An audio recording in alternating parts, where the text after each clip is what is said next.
Okay, mayong mudto ng sab kanatuntanan Luzon, Visayas, Mindanao.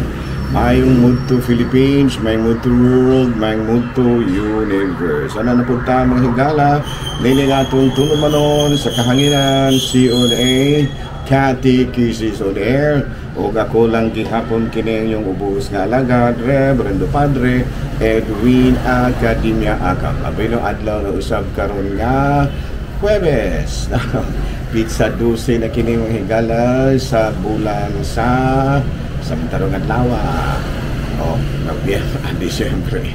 Huwebes karon mga higala no, Pizza 12 na kini sa bulan sa Disyembre. Kumusta naman kanong guding? Ay, okay ka ito pada. Ikaw ito, Cheng. Ikaw ka kumpadre ako. Naalala ko, may gusto na kanatuntala no, kay higala. Lukog Kabisaya ano Mindanao, kumusta na no, nanginaot ko nga na kamuntanan sa kapiskang sa panglawas ni ining kamuntuhon. Kumusta po dahil nato ang mga followers na sa Facebook no, mga Facebook no, ang uban walay face pero naay book, ang uban po naay book pero walay face. Ang uban yun kompleto walay Facebook. Ang uban na ay book pero walay face. Ang uban na ay face pero wala ko book. Ang uban yun, hawa ang Facebook. Hala no, may mundo na kanatong tanan. Ato dahil katibaya uno, may mundo ang ako mga classmates. No? Kumusta naman si Father Obing Mashin. Huwag yung manusab si Father Tonton Anais. Huwag yung manusab si Brother Dami Heramis. Ako mga subuano ng mga classmates, no? Pasing nakatanaw po sila sa Facebook. Si Father Peter Necesario, si Father Noel Rosdel, si Father Omen Mahusay, si Father Joseph Anore, si Father Joey Versinia, si Father Milton, no?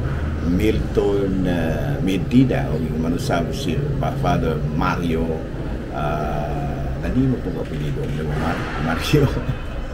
Limot man ako sa apelido ni Mario, no? Ni Marek Skits, no? Ni Marek Skits, no? Beno, paday. Kumusta naman ganda Marek Skits, no? Ano yung masab si Skeptics, kumusta na daw? Ako dahil nga timbayaon ng may mundo ang ako mga parokyano, no? Sa Shatan, sa Bayawan, sa Kining, San Francisco, Santa Catalina, di na sa may Kalumbuyan, di na sa may Tanahan, diya sa may Dawis. Kumusta na, no? Kumusta na ako mga kanil parokyano. Yang akong present karon na parokya, mahingala niya ako sa Ayun, no? Matod pa first class town namin mahingala. Salamat kayo sa Ginoo nga first class town namin. In other words, malambuon sa mga mong lugar, ilobanan sa maabdi kong pagdumala sa among halangdong mayor jury, si Honorable Mayor Dennis Amancio. Hala, no? Padayon ta mga igala sa atuang mga buhatono ni ining kabuntuhon. Ari kita sa atuang kining ang ato karon nga santa. Of course, ang atong santa karon may galang atong patron, mao mismo ang atuang mamahal na birhen, no? Mahal na birhen kay Our Lady of Guadalupe Manuna Pista. No, niya nahitabo kining mao nga milagro, no? Vision sa Our Lady of Guadalupe ni atong December 12, 1531. Ay, so bago pang discovery Pilipinas may kanang kita na discovery ka 1521 man. So 10 years later nagpakita ang mahal na birhen dito sa Mexico City sa Guadalupe, no? Sa nakabukid sa usa ka Indian na mao si Juan Diego Salvador, no? Mary appears to Juan Diego as one of his people is a powerful reminder that Mary and the God who sends her accept all peoples, no? Sa tuwa mga Indian in the context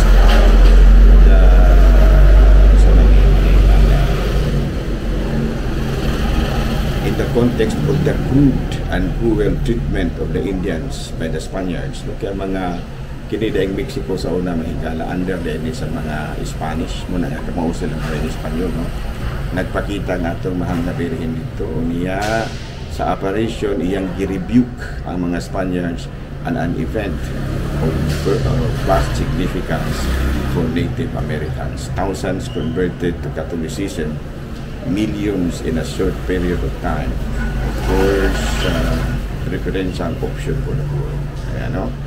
Ato pa po, Mama Mary, mayon sa Mary, my dearest son, I am the eternal Virgin Mary, Mother of true God, Author of life, Creator of all and Lord of the heavens and of the earth. Ano?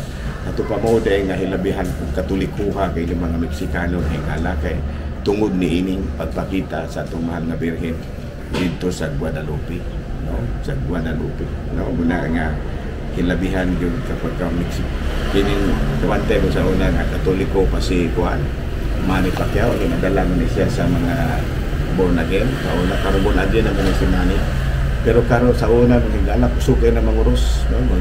Labi na kay ang iyahang kontra kalagmitan sa boxing mga Meksikano, maglumba sila panguros o kini mga Meksikano, karon mga Meksikano na lang manguros kay si Manny Pacquiao dili naman manguros kay nahimo na dani man siya sa pagtulunan sa mga kining pagtulunan sa mga born again. Balik rin hapon na niya si Manny Pacquiao sa iyang pagkakatoliko, dili madugay mabalik ka, no? Maka-amgo na siya na ang iyahang gibansay sa una nga relihiyon sa dihang na kampiyon siya iyang gitalikdan, no? Tungod kinatani siya ni ining mga laing relihiyon. Sige na, okay na. Mabalik rin lagi na. Ayaw mo kabalaka ang hala, mabalik. Kano na pastor naman gani yun.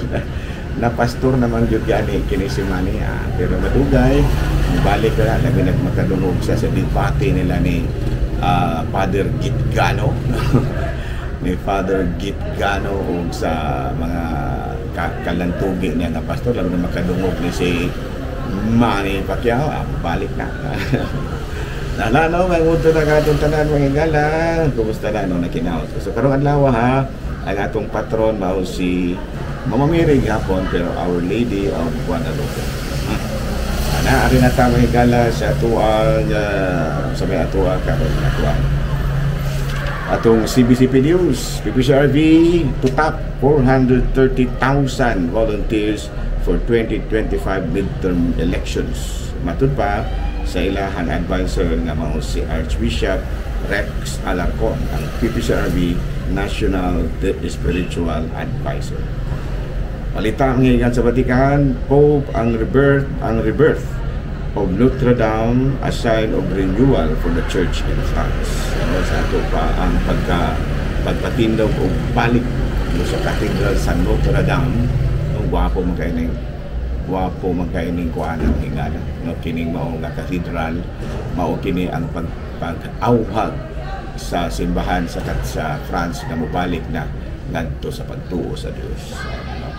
Hala no rin na tama hingala sa atong catechism, padayon gyapon kita sa atong topic, I believe in the Holy Spirit.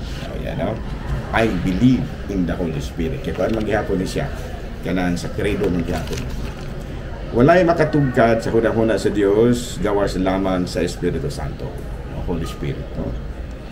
Nailhan nato ang atong Ginoong Jesucristo pinaagi sa Espiritu Santo nga milamdan sa atong hunahuna o kana kasing-kasing.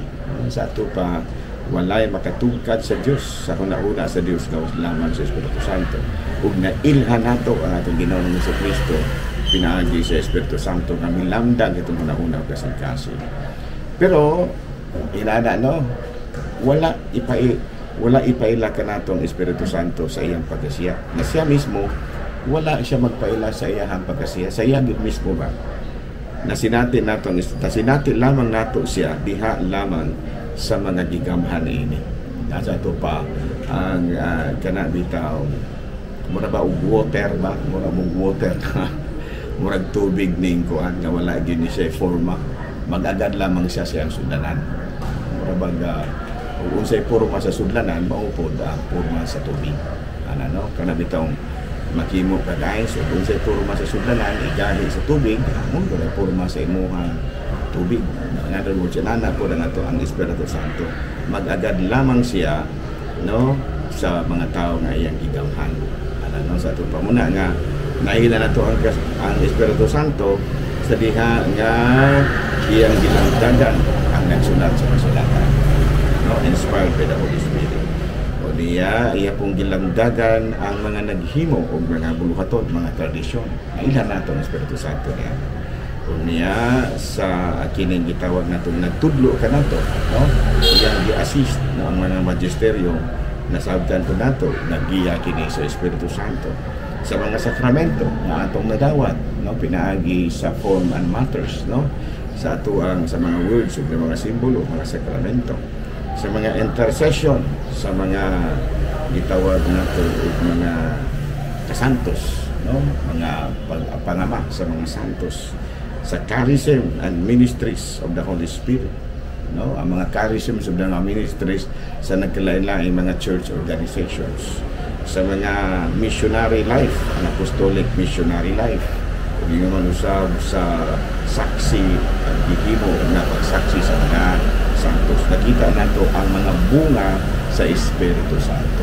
No, nato pa ang Espiritu Santo ato kini siyang mailhan pinaagi sa iyahang mga bunga. Sumuna nga mituo kita nga na Espiritu Santo pero masinati nato siya pinaagi sa mga bunga sa iyahang mga bunga sa mga tao nga gigamay ini. Na kung mapuno ka sa Espiritu Santo, naa kay pagtuo nga, naa kay joy, perseverance, knowledge, no, wisdom, daghan pangubag. Tungod kay Espiritu Santo lagi makita pinaagi sa iyahang mga bunga, the fruits of the Holy Spirit. No? Sobra, wala siya. Okay, no? Kadayon ta mahigala sa tuwa nga mga buhatono ni ining kamtug. Bueno, aring na ta higala sa atong mga side topics. Kini mga pangutana ba? Importante man puguni nga ato po ni siyang tagaan ug katinawan. No? Sa laba padwer kung manugal ta. Ito po ninyo mga pangutana. Nga naman ang tao na yun. No specific text in the Bible which states that gambling is a sin. No? Ito pa, kung atong tanawon din sa Ebanghelyo, sa Bible, wala gyud mabasa diya nga teksto sa Biblia nga nagkanayon nga sala ang pagpanugal. But when we should indulge in gambling, we should always see to it yung nga ato yung see to it nga dili gyud madaot ang atuang kaugalingon.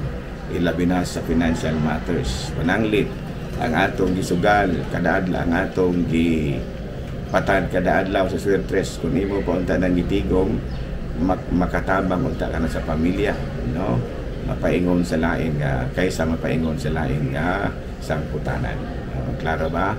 Tato pa mahimong sala ang pagpanugal kung imo lang gipasagdan ang imong pamilya. Kung dili pagsugal ang imong sala, kung dili ang pagpasagdan din sa imong pamilya. Panalita, no? Muna siya. Muna, no? So, muna na gawagin sa pagsugal, kira na siya kung wala kami mo pasagdi ang imong pamilya. Pero may puruhan doon imong mapasagdan tungod kaya ang sugal doon, wala man nagsakit. Usahay, dili na nimo kapugnan ang imong kibati. Muna nga usahay, imo na pasagdan ang imong pamilya. Ug diha na ang dakong sara. Okay, klaro, manay gitawag sa English of negligence of duty. Ayan. Okay, laing pangutana, pader unsa man gamit sa kampana. Of course, a call to worship. A call to worship. Okay, pader laing pangutana, padre nganong manamantani balik na ni review na. Okay, no, nganong di man pareho ang gidaghanon sa Biblia sa mga Protestante o sa atong Katoliko. Of course, ang tinungdan ni ana tungod kay aduna man goy mga libro sa Biblia nga matod pa sa mga laing mga laing relihiyon dili linamdagan. Kini butang libro sa Tobit, Judith, First Maccabees, Second Maccabees, Wisdom, Sirach, Ecclesiasticus, Baruch, Esther, o Daniel. No? Dili sila modawat ari kay dili kuno nilamdagan. No? Pero kita gidawat ra nato, no, kining Tobit, Judith, First Maccabees, Second Maccabees, Wisdom, Sirach, Ecclesiastes, Baruch, Esther, Daniel. Tungod kay ang mga gipangtudlo ni ini wala man may subak sa gitudlo o sa Biblia. So okay ra, wala may gisupak. Muna, no? Kung ang mga nasupak siguro, dili din nato sila iyapin kay wa man masupak. Muna nga sa 1604 King James I of England mitugot na mahimo English translation sa Bible. 47 scholars wala nila giapil ang Deutero, canonical. Okay, naman ito King James Version. Okay, kung man hari man sa England. Kanya ni sugo siya nga manhimo og English translation, pero 47 ra. 47 ra ang Bible. Okay, klaro? Padre, asa man na nahauna ang Kristyanismo ba o ang Biblia? Una gyud ang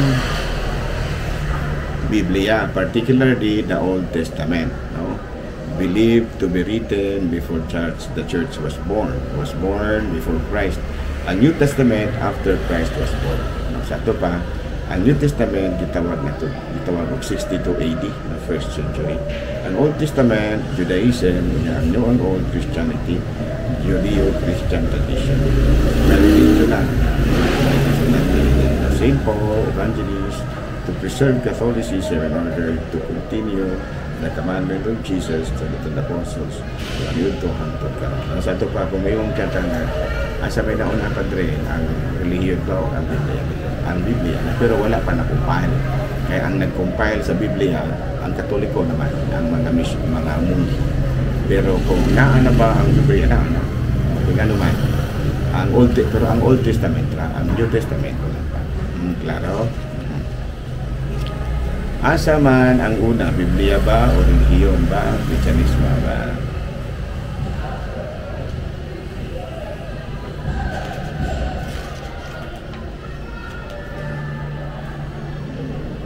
Father,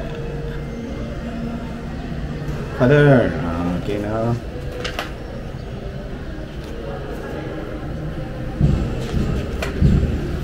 Pwede ba ang magtuura ka ni Kristo at pandili at tama nimba?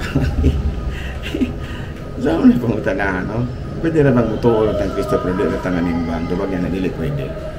Ang simbahan mo ay gitahasan sa pagpadayon sa presensya pagtahas ni Kristo dili sa kalibutan. No? Ito pa sa unang sulat ni San Pablo sa Colosas kapitulo ng versikulo 18. Siya ang ulo sa simbahan na mo ang iyang lawas, and He is the head of the body, the church. At kung pangungutan na pwede rin bumutog ng Kristo tumanin pa, dili, kinahanglan ka mo simba. Kaya ang simbahan mo may gitahasan sa pagpadayon sa presensya ni Kristo sa kalibutan o pagpadayon po sa tahas ni Kristo dinhi sa kalibutan. Ano sa man ang pagluwas? Okay, klaro? Pero din na lang una kita kutob. Ako lagi hapon kini yung ubos nga lagad, Reverendo Padre Edwin Academia Cab. Mana milit na usab kaninyo, munalangin ka nato ang Dios makagahong tanan, Amahan, Anak, Espiritu Santo, Gudong Pilipinas.